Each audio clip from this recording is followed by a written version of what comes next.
రోమాపత్రిక 14వ అధ్యాయము చదువుకుందాం.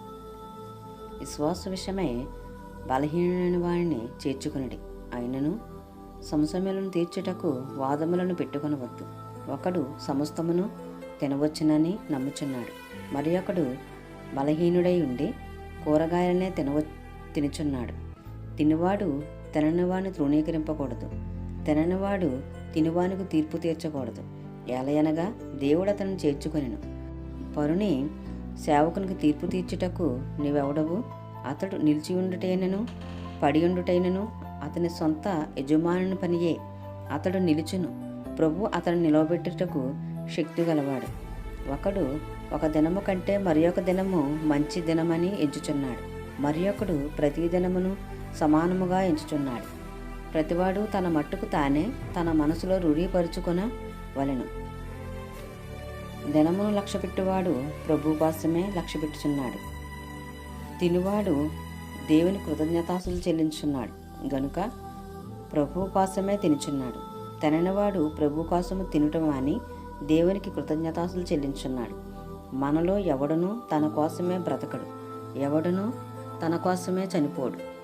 మనము బ్రతికినను ప్రభు కోసమే బ్రతుకుచున్నాము, చనిపోయినను ప్రభు కోసమే చనిపోచున్నాము. కాబట్టి మనము బ్రతికినను చనిపోయినను ప్రభువారమై ఉన్నాము.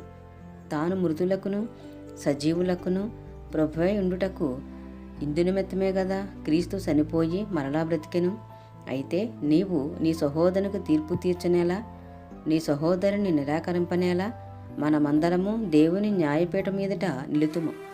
నా తోడు ప్రతి మోకాలును నా ఎదుట వంగును, ప్రతి నాలుకయు దేవుని స్తుతించును అని ప్రభు చెప్పుచున్నాడు అని వ్రాయబడి ఉన్నది. గనుక మనలో ప్రతివాడును తన్ను గురించి దేవునికి లెక్క ఒప్పగింపవలను.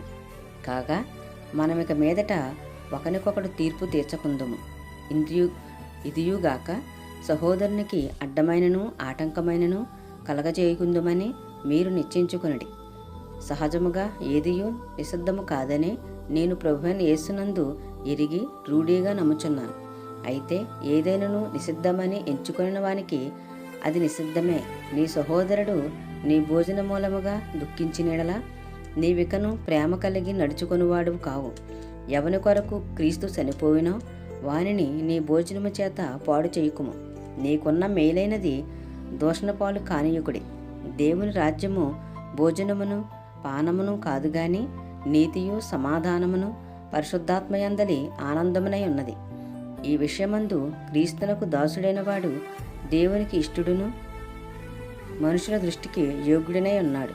కాబట్టి సమాధానమును పరస్పర క్షేమాభివృద్ధిని కలగజేయు వాటిని ఆసక్తితో అనుసరింతుము. భోజనము నిమిత్తము దేవుని పనిని పాడు చేయుకుడి. సమస్త పదార్థములు పవిత్రములే గాని అనుమానముతో తినువానికి అది దోషము. మాంసము తినుట గాని ద్రాక్షరసం త్రాగుట గాని నీ సహోదరుని కడ్డము కలగజేసినదిని మరి ఏదియు గాని మానివేయట మంచిది. నీకున్న విశ్వాసము దేవుని ఎదుట నీ మట్టుకు నీవే ఉంచుకొనుము. తాను సమ్మతించిన విషయంలో తనకు తానే తీర్పు తీర్చుకొనివాడు ధన్యుడు. అనుమానించువాడు తినిన ఎడల విశ్వాసము లేకుండా తినను గనుక దోషి అని తీర్పు నొందును. విశ్వాసమూలము కానిది ఏదో అది పాపము.